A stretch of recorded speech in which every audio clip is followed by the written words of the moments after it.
Koothuparamba അറങ്ങാട്ടേരിയിലെ ശിശുമിത്രം bud സ്കൂളിൽ ഭിന്നശേഷിക്കാരായ കുട്ടിയെ കസേരയിൽ കെട്ടിയിട്ട സംഭവത്തിൽ സ്കൂൾ പ്രിൻസിപ്പൽ ഉൾപ്പെടെ 4 പേർക്ക് സസ്പെൻഷൻ. കുട്ടിയുടെ അമ്മയുടെ പരാതിയിലാണ് നടപടി.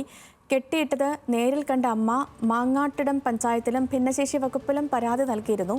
സ്കൂൾ അധികൃതരുടെ ഭാഗത്ത് വീഴ്ച സംഭവിച്ചതായി അന്വേഷണത്തിൽ കണ്ടെത്തിയെന്ന് മാങ്ങാട്ടിടം പഞ്ചായത്ത് പ്രസിഡന്റ് ന്യൂസ് മലയാളത്തോട് പറഞ്ഞു.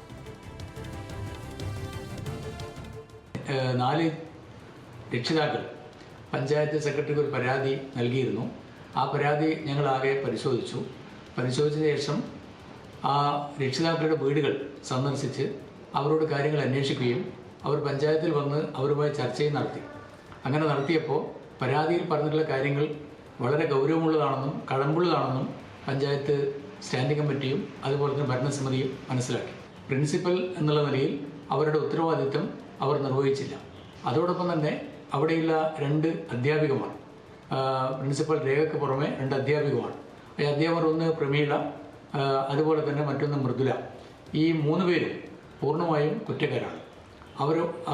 അവർ പൂർണ്ണമായും ഇതിൽ വേണ്ട രീതിയിൽ ഗൗരവത്തോട് കണ്ടില്ല എന്ന് ഭരണസമിതി കാണുകയുണ്ടായി. അതുപോലെ തന്നെ അവിടെ ആയായി പ്രവർത്തിച്ചുകൊണ്ടിരിക്കുന്ന ആനന്ദവല്ലിയും ഇതിൽ കാര്യമായ പങ്ക് വഹിച്ചിട്ടുണ്ട് എന്ന് ഞങ്ങളുടെ ഒരു പ്രഥമദൃഷ്ട്യാ ഒരു അന്വേഷണത്തിൽ മനസ്സിലാക്കുകയുണ്ടായി. ഈ ഒരു സാഹചര്യത്തിൽ ഈ 4 പേരെയും അവിടെ നിന്ന് സസ്പെൻഡ് ചെയ്യാം എന്നുള്ള നിലയിലാണ് പഞ്ചായത്ത് ഭരണസമിതി ഐകകണ്ഠ്യേന തീരുമാനിച്ചത്.